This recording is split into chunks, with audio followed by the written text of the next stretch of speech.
आज हम डिस्कस करेंगे सबसे इंपॉर्टेंट टेंस जिसका नाम है प्रेजेंट परफेक्ट टेंस। एक ऐसा टेंस जिसका यूज डेली यूज में होता रहता है और इसमें बच्चे काफी कंफ्यूज में रहते हैं। तो हम डिस्कस करेंगे आज present perfect tense. Present perfect tense. वैसे तो स्कूल में इस टेंस को पढ़ाया गया है कि हिंदी वाक्यों के अंत में चुका है, चुकी है आ जाता है,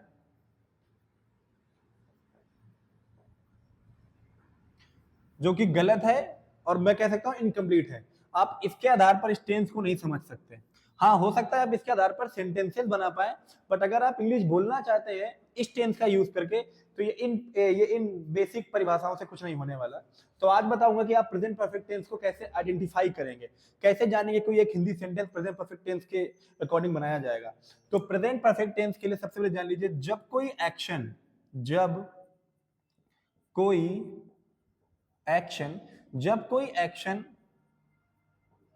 पास्ट में फिनिश हो गया हो, जब कोई एक्शन पास्ट में फिनिश हो गया हो, जब कोई एक्शन पास्ट में फिनिश हो गया हो, लेकिन उसका प्रभाव वर्तमान समय में भी हो, वर्तमान समय में भी हो।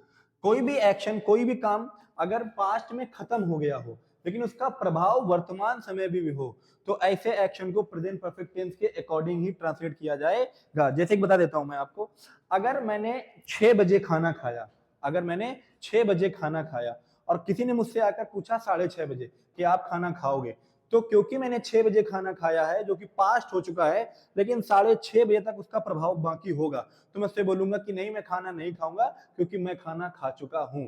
तो ये एक्शन प्रेजेंट परफेक्ट हिसाब से बनेगा। अगर मेरे से किसी ने पूछा आकर के 12 बजे दोपहर में कि क्या आप खाना खाओगे, तो हो सकता है तब मैं ये कहूंगा कि नहीं, मैं खाना खाऊंगा क्योंकि मैंने 6 बजे खाना खाया था।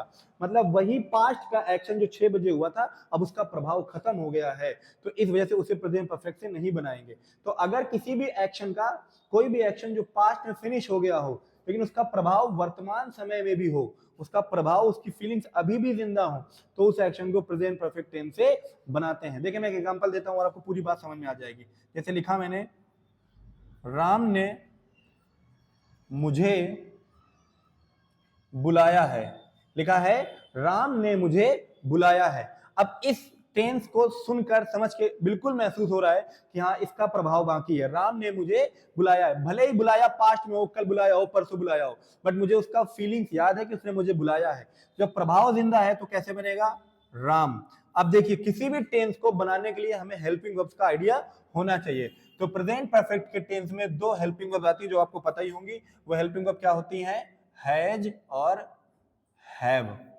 हैज और हैव ही लगाते हैं किसी भी प्रेजेंट परफेक्ट टेंस में, हैज और हैव ही लगाएंगे। और एक चीज ध्यान रखेंगे कि जो मेन वर्ब होगी, जो भी मेन काम होता है, जो भी सब्जेक्ट मेन काम करेगा, जैसे आप बुलाने का काम कर रहा है सब्जेक्ट, तो मेन काम होगा उसकी हमेशा आपको थर्ड फॉर्म लगानी है, हमेशा के हमेशा।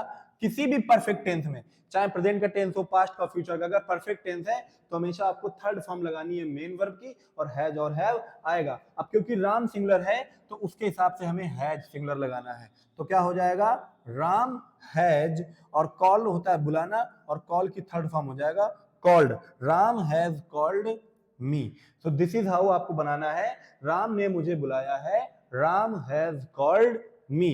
क्योंकि हमारे पास 2 हेल्पिंग वर्ब है, हैज और हैव, तो हमने राम क्योंकि सिंगुलर है उसके हिसाब से हैज का यूज किया है। चलिए आपके लिए बेसिक चीज बता देता हूं कि हैज का यूज करना होता है किसी भी नाम के लिए, एनी नेम, ही के लिए यूज कर सकते हैं, शी के लिए यूज कर सकते हैं, और इट के लिए। और हैव का यूज कहां कर सकते हैं? आई के लिए, वी के लिए, यू के लिए और दे के लिए, या फिर कोई भी प्लूरल सब्जेक्ट है तो उसके लिए। ये आपको बेसिक चीजें पता थी, मैंने बता दी हैं, और ये हो गया आपका। एक एग्जांपल और देता हूं जो सबसे इंपॉर्टेंट है। मैंने लिखा, मैंने ताज महल देखा है, मैंने ताजमहल देखा है। अब अगर देखा जाए तो हो सकता है मैंने ताजमहल 10 साल पहले देखा हो, पास्ट में देखा होगा, लेकिन मैं क्यों कह रहा हूं मैंने ताजमहल देखा है, क्योंकि मुझे उसको देखने का जो प्रभाव है, जो उसकी फीलिंग्स है, जो मेमोरीज है, मेरे माइंड में अभी भी फ्रेश है। तो क्योंकि मेरी मेमोरीज फ्रेश है, तो इसलिए मैं इस टेंस को भी प्रेजेंट परफेक्ट से ही बनाऊंगा। तो जब भी पास्ट में किया गया कोई काम अगर उसका फीलिंग्स जिंदा है प्रेजेंट में, तो उसे प्रेजेंट परफेक्ट टेंस से ही बनाना है। तो क्या बनेगा, आई, क्योंकि आई प्लूरल में आता है, तो आई हिसाब से क्या लगा देंगे, हैव। आई हैव देखा है, तो आई हैव सी की थर्ड फॉर्म सीन, और क्या देखा है, Taj Mahal, I have seen the Taj Mahal. तो इस तरीके से ये हो गया हमारा प्रेजेंट परफेक्ट टेंस। आपको ये हमेशा इसी परिभाषा पर ही चलना है, इसी पहचान पर ही चलना है। वो चुका है, चुकी है पर बिल्कुल ध्यान नहीं देना, वो इनकम्प्लीट है, मिस्टेक है, उसमें नहीं ध्यान देना। जब कोई एक्शन पास्ट या फिनिश हो गया हो, लेकिन उसका प्रभाव वर्तमान समय में भी हो, तो उस एक्शन को प्रेजेंट परफेक्ट टेंस से बनाते हैं। उम्मीद करता हूं आपको समझ आ गया होगा। Thank you very much.